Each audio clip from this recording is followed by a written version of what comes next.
오늘부터 우리는 의문과 항변이라는 설교 시리즈로 2주 동안 함께 여러분들과 말씀을 나누려고 합니다. 먼저 여러분들에게 한 가지 질문을 드리겠습니다. 지금 이 순간 하나님께 묻고 싶지만 차마 입 밖에 내지 못한 질문이 있으십니까? 그런 거 있잖아요. 하나님, 왜 이런 일이 저에게 일어났습니까? 하나님, 정말 제 기도를 듣고 계십니까? 하나님, 지금 어디에 계십니까? 이런 기도들, 이런 질문들 있잖아요. 아마 많은 분들이 이런 질문을 마음 깊은 곳에 품었던 적이 있었을 것입니다. 그런데 왜 그 질문을 입 밖에 내지 못합니까? 왜 그렇습니까? 혹시 믿음 없는 사람처럼 보일까봐? 아니면 사람들의 구설수에 오를까봐? 교회에서 이런 말을 하면 안 될 것 같아서? 그래서 우리는 때때로 그런 질문들을 숨길 때가 있습니다. 그래서 겉으로는 은혜입니다 라고 말을 하지만 속으로는 점점 말라갑니다. 사람들 앞에서는 괜찮은 척 하지만 마음 깊은 곳에서는 답답함과 혼란이 쌓여갑니다.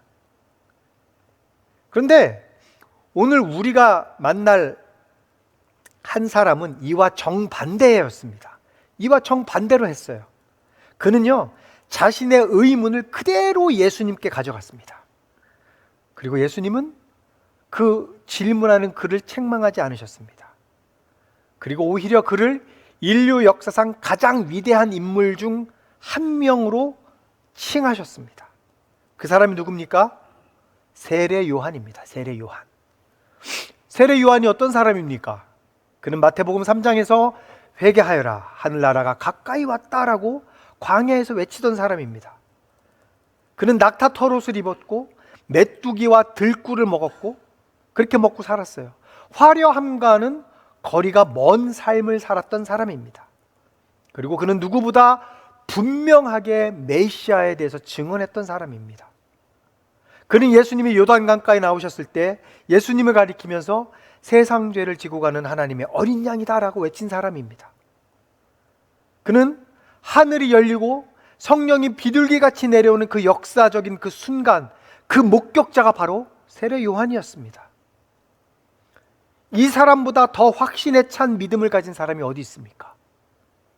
그런데 바로 그 사람이요, 감옥 안에서 예수님께 이런 질문을 보냅니다. 마태복음 11장 3절입니다.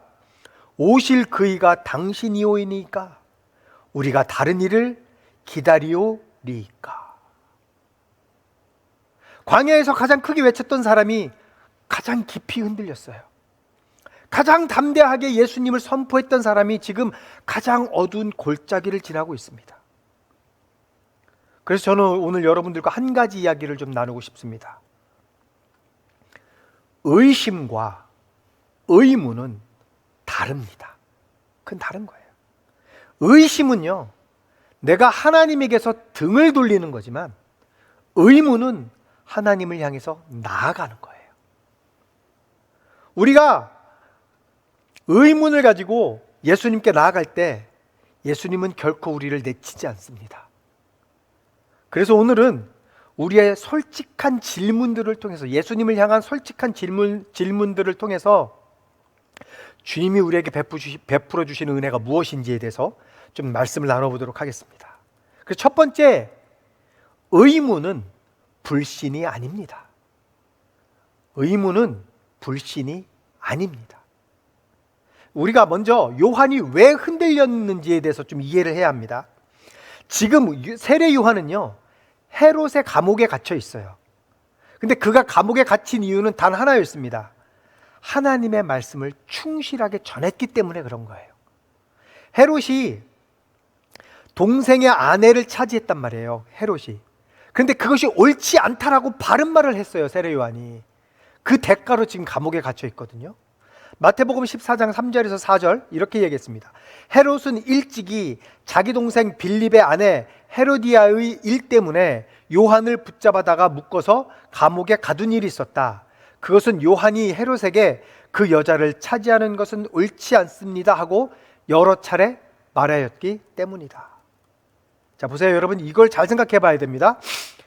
옳은 일을 했어요. 세례 요한은 옳은 일을 했는데 감옥에 갇혔어요.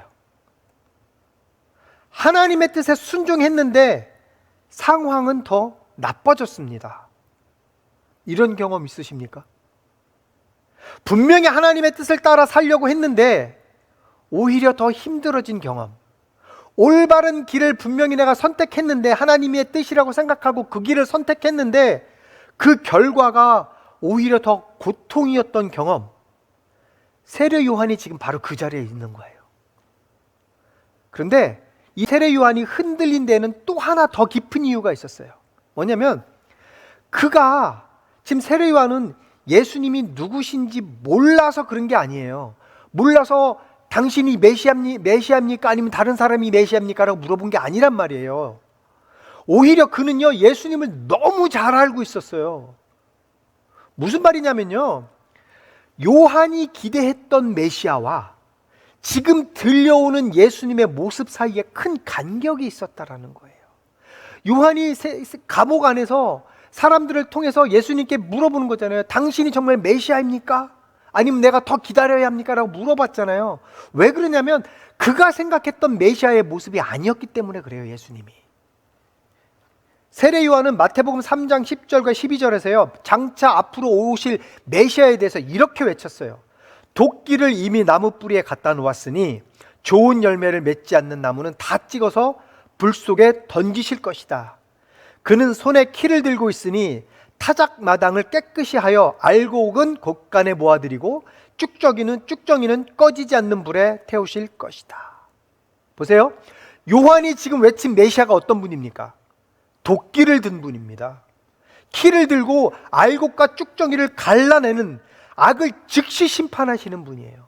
요한이 생각하는 메시아.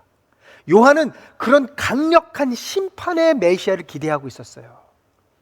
그런데 그가 감옥에 있는데 감옥 안으로 들려오는 이 소식은 예수님이 세리와 죄인과 함께 음식을 먹고 조용히 한 사람 한 사람을 만난다라는 소식이에요.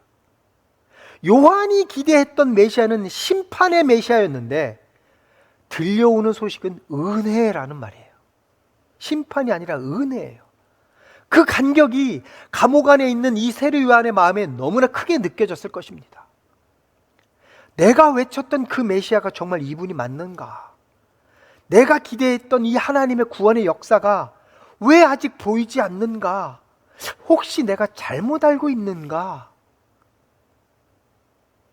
우리가 여기서 여러분 생각해 볼 게 하나 있어요.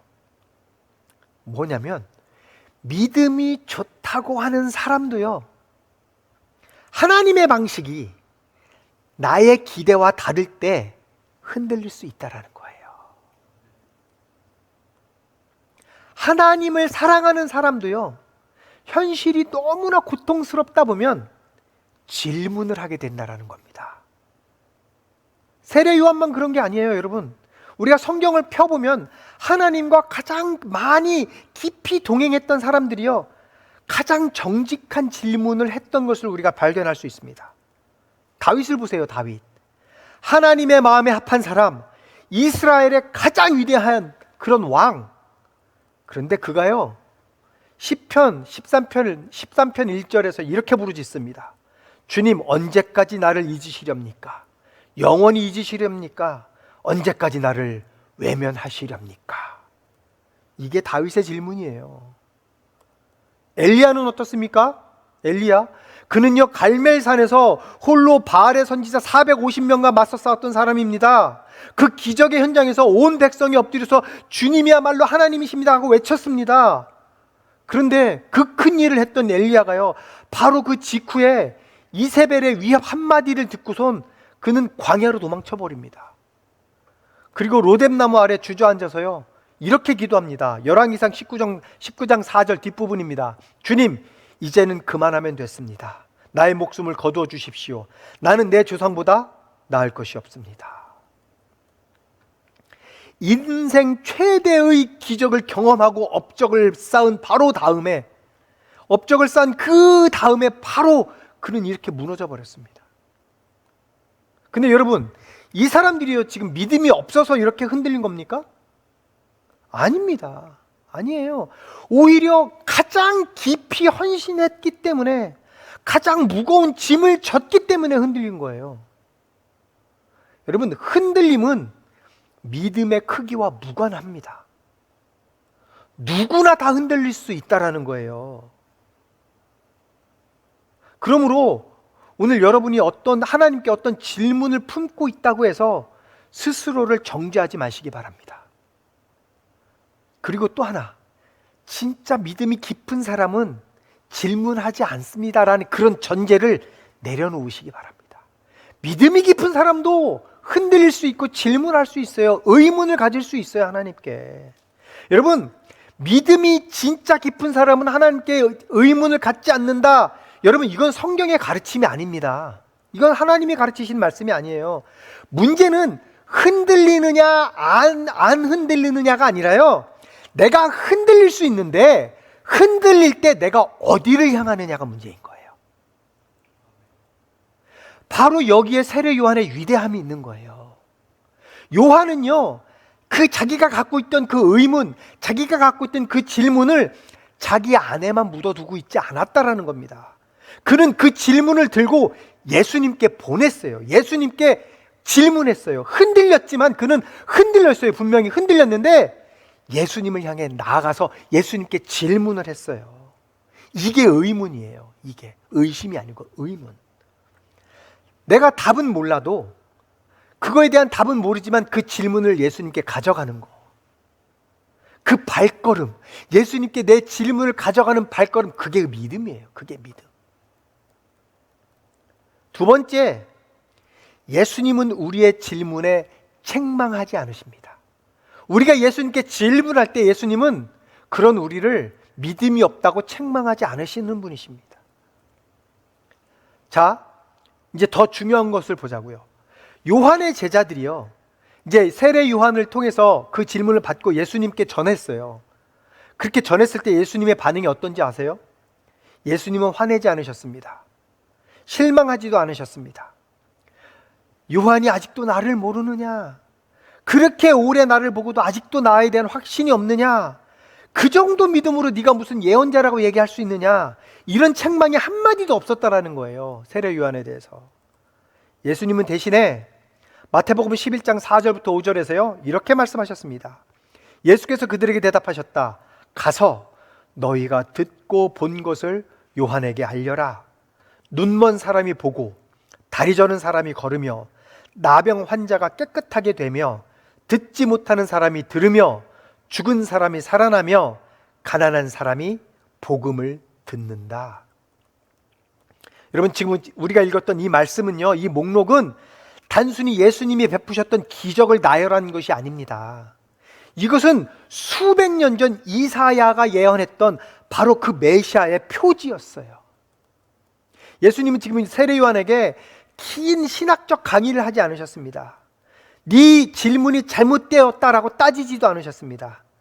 예수님은 그저 지금 일어나고 있는 일들을 봐라 라고 말씀하셨어요. 눈먼 사람이 보고 못 걷던 사람이 걷는 그 현장을 봐라 라고 말씀하셨어요. 때때로 하나님은요, 우리의 질문에, 모든 질문에 일일이 답을 해주시는 대신에 지금도 우리를 위해서 일하고 계시는 당신을 보여주십니다. 봐라, 내가 어떻게 일하는지. 설명이 아니라, 내가 하나님이 어떤 분인지 우리에게 설명해 주시는 것이 아니라 하나님 그 당신 자신을 우리에게 보여주신다고요. 내가 지금 너를 위해서 무엇을 하고 있는지 봐라. 그뿐만이 아닙니다. 이제 요한의 제자들이 떠난 후에요, 예수님은 이제 무리를 향해서 마태복음 11장 11절에서 이렇게 말씀하셨습니다. 내가 진정으로 너희에게 말한다. 여자가 낳은 사람 가운데서 세례자 요한보다 더 큰 인물은 없었다. 요한은 흔들리고 있었어요.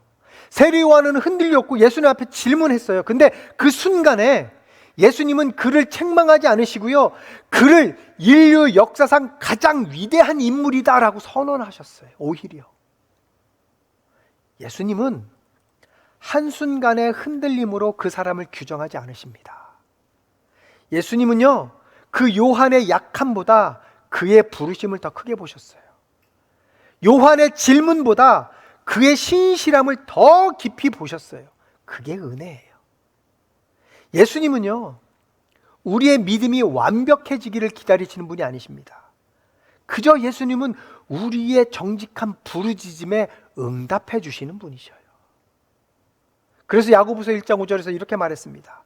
여러분 가운데 누구든지 지혜가 부족하거든 모든 사람에게 아낌없이 주시고 나무라지 않으시는 하나님께 구하십시오. 그리하면 받을 것입니다. 그러므로 하나님께 담대히 나아가시기 바랍니다. 질문을 들고 의문을 안고 흔들리는 마음 그대로 하나님께 나아가시기 바랍니다. 예수님은 여러분의 질문 앞에서 뒤로 물러서는 분이 아니십니다. 억지로 웃으면서 저는 괜찮습니다 라고 말하는 것보다 눈물을 흘리며 가슴을 치며 주님 이게 무슨 일입니까? 하고 묻는 것, 이게 주님이 원하시는 진실한 예배입니다. 그리고 세 번째, 의심은 하나님에게서 돌아서는 것이지만 의문은 하나님을 향해 나아가는 것입니다. 오늘 설교 제목이 뭐예요? 의심이 아닌 의문이잖아요. 그런데 우리는요, 때때로 의심과 의문을 너무나 쉽게 같은 것으로 취급해 버릴 때가 있어요. 흔들리면 의심하는 것이고 의심하면 믿음이 없는 것이다 라고 생각을 합니다. 그래서 질문이 생기면 억누릅니다. 입 밖에 내지 않습니다. 혼자 삭힙니다. 그러나 의심과 의문은 본질적으로 다른 거예요. 무엇이 달라요? 방향이 달라요. 방향이. 여러분, 의심에도 방향이 있어요. 그 방향이 뭐예요? 하나님에게서 멀어지는 방향이에요. 의심은 하나님에게서 멀어지는 방향입니다. 의심은 하나님을 향해서 등을 돌립니다. 하나님은 안 계신다. 하나님은 선하지 않다. 나는 더 이상 하나님을 믿지 않겠다. 이게 의심이에요. 의심의 씨앗. 신약에서도 이런 장면이 나오죠. 예수님이 말씀이 어렵다라고 하면서 많은 제자들이 이렇게 말합니다. 요한복음 6장 60절입니다. 예수의 제자들 가운데서 여럿이 이 말씀을 듣고 말하기를 이 말씀이 이렇게 어려우니 누가 알아들을 수 있겠는가 하였다. 그리고 이제 66절에서 이렇게 기록합니다. 이 때문에 제자 가운데서 많은 사람이 떠나갔고 더 이상 그와 함께 다니지 않았다. 예수님의 말씀이 이해가 안 되니까 이 사람들은 예수님을 떠났어요. 이게 의심이에요. 예수를 안 믿는 거. 그래서 히브리서 3장 12절에서요, 이 의심에 대해서 이렇게 경고했습니다. 형제자매 여러분 가운데 믿지 않는 악한 마음을 품고서 살아계신 하나님을 떠나는 사람이 아무도 없도록 여러분은 조심하십시오. 의심의 위험이 무엇입니까? 지금 말씀해 보면 살아계신 하나님을 떠나는 것. 무슨 말이냐? 내가 하나님을 향해, 예수님을 향해서 의심이 생기면 하나님을 떠나게 된다라는 거예요. 방향이 하나님에게서 멀어지는 것, 이게 성경이 경계하는 불신앙인 거예요. 이게 의심에만 방향이 있어요? 의문에도 방향이 있죠. 반대예요.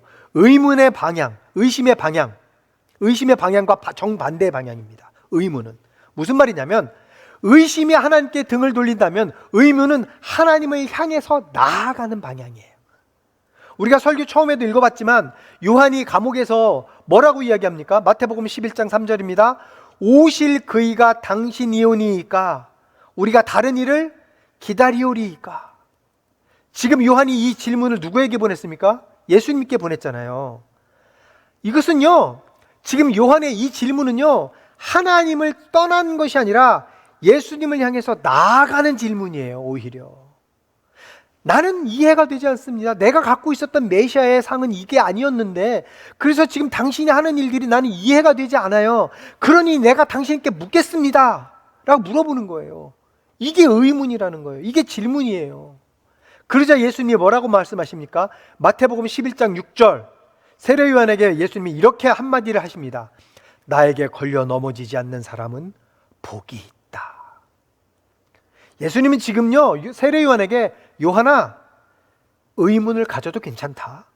다만 그 의문 때문에 네가 갖고 있는 질문 때문에 나를 향한 너의 그 발걸음을 돌이키지는 말아라.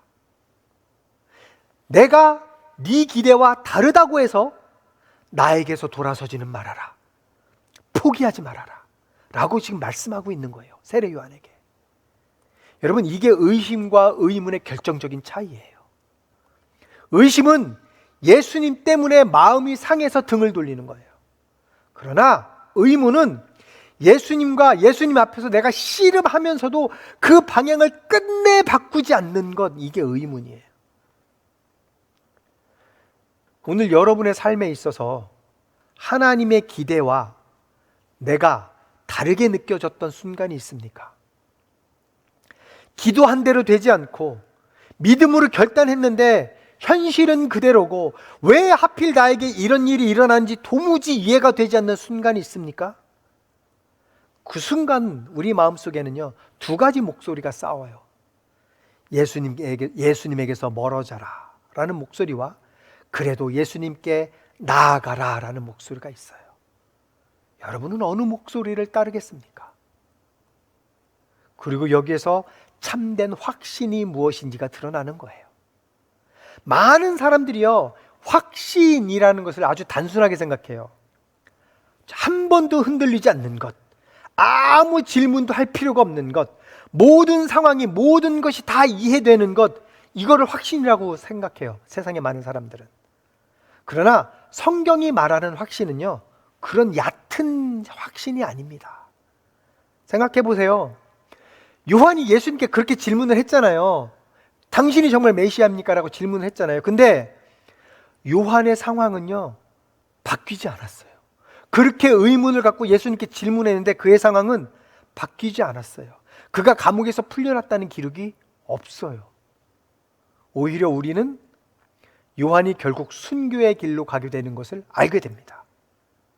그러므로 예수님의 대답은요 세례 요한의 환경을 바꾸는 대답이 아니었습니다.